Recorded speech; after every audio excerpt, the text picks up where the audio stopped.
समर्पण की भावना श्री कृष्ण का गूढ़ ज्ञान।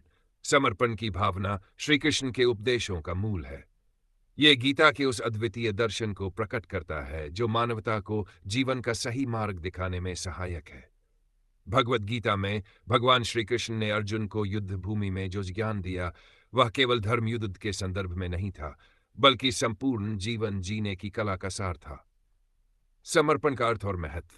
समर्पण का अर्थ है अपना अहंकार, स्वार्थ और व्यक्तिगत इच्छाओं को त्याग कर उस परम सत्य में विलीन हो जाना जो ईश्वर का स्वरूप है। जब मनुष्य अपने सारे कर्मों और परिणामों को ईश्वर को समर्पित कर देता है, तब वह अपने जीवन को मोह, भय और भ्रम से मुक्त कर लेता है। श्री कृष्ण ने गीता में कहा है, सर्वधर्मान् परित्यज्य मामेकं शरणं व्रज। इसका अर्थ है कि सभी धर्मों, कर्तव्यों और भ्रमों को त्याग कर मेरी शरण में आ जाओ, मैं तुम्हें सभी पापों से मुक्त कर दूंगा। यहां श्री कृष्ण शरण का जो संदर्भ देते हैं, वह एक समर्पित हृदय और ईश्वर के प्रति अन्य भक्ति को दर्शाता है। कर्म और समर्पण का संबंध। श्री कृष्ण ने अर्जुन को कर्म के महत्व को समझाते हुए कहा कि मनुष्य को अपने कर्तव्यों का पालन करते हुए उनके फल की चिंता नहीं करनी चाहिए।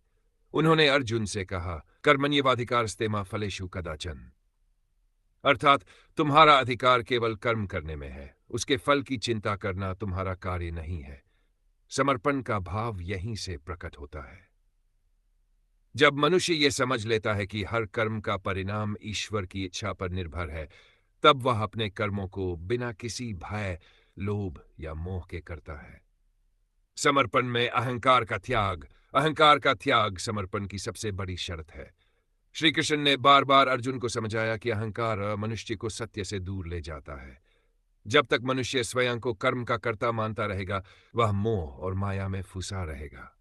समर्पण का अर्थ है यह समझना कि हम केवल ईश्वर की योजना का एक माध्यम है। भक्ति और समर्पण। श्री कृष्ण ने भक्ति को समर्पण का सरलतम मार्ग बताया है। गीता के अनुसार सच्ची भक्ति में मनुष्य अपनी सभी इच्छाओं और स्वार्थों को त्याग कर भगवान के प्रति पूर्ण श्रद्धा और प्रेम के साथ समर्पित होता है। उन्होंने कहा, परम पुष्पम फलंतोयन यो में भक्त्या प्रेच्छति। भगवद गीता 9:26। अर्थात यदि कोई व्यक्ति मुझे प्रेम और भक्ति से एक पत्ता, फूल, फल या जल भी अर्पित करता है, तो मैं उसे स्वीकार करता हूं। यहां श्री कृष्ण ये संदेश देते हैं कि भक्ति में बाहरी भौतिक वस्तुओं का नहीं, बल्कि आंतरिक भावना और समर्पण का महत्व है। समर्पण से जीवन में शांति। श्री कृष्ण ने गीता में स्पष्ट किया है कि समर्पण से ही मनुष्य अपने जीवन के संघर्षों से ऊपर उठ सकता है।